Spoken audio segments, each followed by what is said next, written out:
Greetings and salutations, gamers. This is John the Gamer64, coming at you with episode 2 of Price Chartin with John the Gamer64. So I haven't really been trying to put this series off. It's actually just been pretty busy, with work and all that good stuff.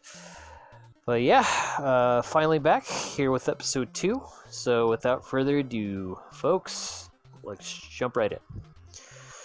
Alright, so we're going to go ahead and start with Actraiser on Super Nintendo. Oh, and I did hear that they did like a remake of Actraiser on Switch. Never got around to playing it yet, but maybe when it goes down in price. But yeah. Okay, let's go ahead and look up Actraiser, Super Nintendo here. Okay, so brought that up, and okay. So, yes. So I picked up this game around 2014, looks like of January.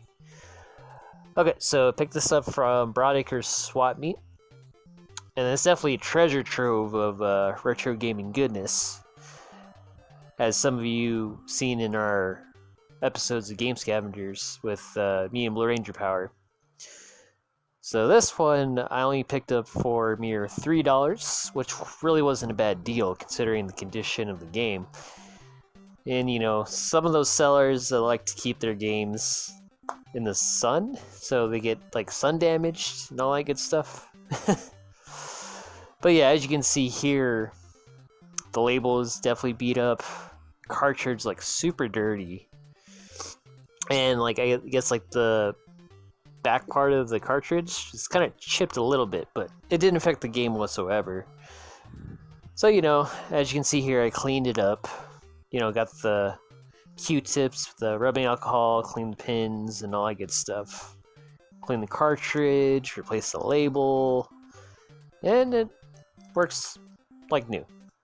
I never got around to finding a back part of the cartridge without the little chip damage, but aside from that, it's still fine. So $3 really wasn't a bad deal. See, in 2014, so let's see here, 2014. Okay, so it's January, so I only paid $3. So at the time, the value was $18.67. So yeah. So it was like $15 value. I only paid, $3? So definitely not a bad deal for 2014. So let's shoot up to current day, 2022, May. So yeah, now it's $52.50. Really not a bad deal, man. So I only paid a mere $3. Fixed it up. Works pretty good. And now it's $52.50. Not bad. Let's see. Boxes, $72.84. Oy. And the manuals at $25.73. Oy. That is insanity, man. But hey, man.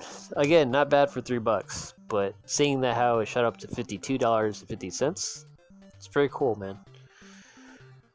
Okay, so next game is going to be Legacy of Kane, Blood Omen. And I also purchased this game from Broadacre's Swap Meet with Blue Ranger Power. So let's see here. PlayStation, okay. So I remember buying this game complete for only a mere $7. And I think the seller was actually a reseller, but he has like a big stock of like inventory or of games. So I think this might have went under his radar. But yeah, that worked to my advantage because I only paid $7 complete. Disc was in pretty good condition too, so yep, now it's $33.77. Yeah. Huh. pretty crazy, man. Only $7. Now it's $33.77. That's insanity. But yeah, what was it? I think, what game did Blue Ranger Power get? I think he got, what was it, Akuji the Heartless on PlayStation? Not gonna check the value for that, but I just remember specifically like what game he bought from the same seller. But yeah, this was definitely a fantastic game, man. Great story, cool weapons, especially that one that turns your enemies' guts inside out. Thought that was pretty cool. Yeah. All right. On to the next game, so check it, and the game is going to be Tropics, which I just beat recently. Freaking fantastic game. Probably one of the better Zelda clones out there for sure. So I remember buying this game from Retro City Games. Loose, of course.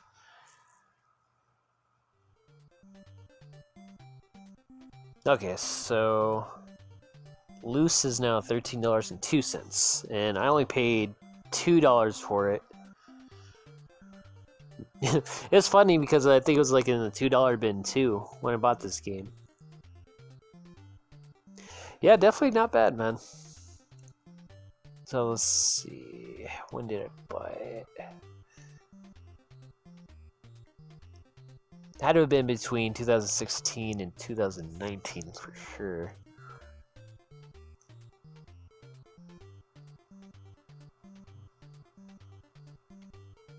But yeah, it's crazy how it shot up. It's $13. I mean, it's still not bad. Only paid $2. And mind you, the game label was a little damaged, or faded at least. Not really damaged, but yeah. So, hey, not too bad. Oh, speaking of Retro City Games, I'm not sure if anyone's heard, especially Vegas locals here, but they're actually moving their location from Mountain Vista to a new location, which I don't really know yet, but yeah. Not sure if the one in Town Square is going to stay. Maybe. All I know is the Mountain Vista one's going to move. So, anywho, just a little tidbit for you. Okay, so next we're going to check Bust to Move, and this was another purchase from Retro City Games. And Bust to Move on Super Nintendo. So, yeah. So, funny thing about this game. So, on top of the $2 bin that they have, they also had like a little area for like the sports games, which were also $2 too. So, just out of curiosity, I was like looking through them. And surprisingly, this game was in that bin, so it was $2. So I pretty much lucked out on this one. So let's see.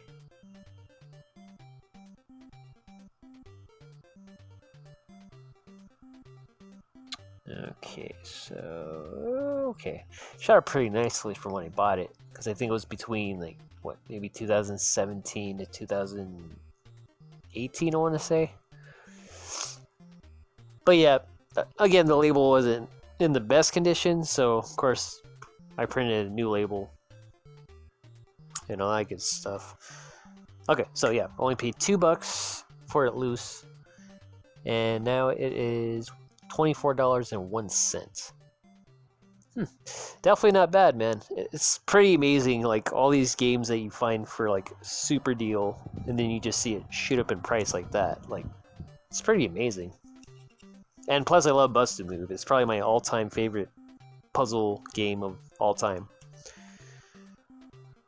Thing next to Tetris Attack, but nah, it's always been Bust to Move. I think that's always been my puzzle game for sure. That's why you see all these like shitty little clones of like Bust to Move on like mobile phone game stores. Bubble Buster.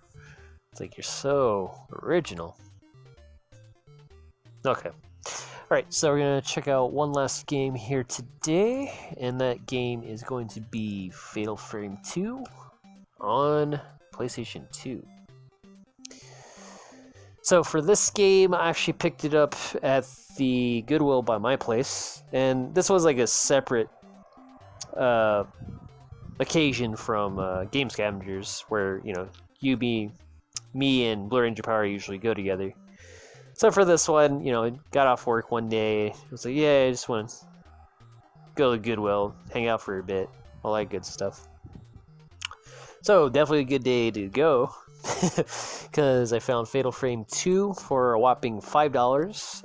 Only thing was it didn't have the manual with it, so it had the game case and the game itself. Unfortunately, no manual, so I guess we'll base it off the loose price here. So yeah, I must have gotten that one between 2017 to 2019, so around that time period. So yeah, disc was in good condition, the game case wasn't bad either, just didn't have the manual. So now it is $52.72 for a loose copy. No, the box only is only $12.95. Alright. Freaking manual's almost $22. It's insanity. I want to find the manual at some point, but I don't know if I want to pay that much for a manual. At the most, I'm kind of a cheapskate when it comes to manuals for retro games. The most I'll probably pay is maybe like $10 at the most for a manual, but I'm not going to go over that. That's pretty insane, though. But yeah, this is actually my first Fatal Frame game that I own. I think I remember playing the first one at Blue Ranger Power's old place, back in our old neighborhood. But yeah, it's a pretty good game so far of what I played of it. But yeah, Fatal Frame 2, man. Yeah, boy. Alrighty, folks, and I think this concludes episode 2 of Price Chartin with John the Gamer 64. So until next time, thank you all for watching.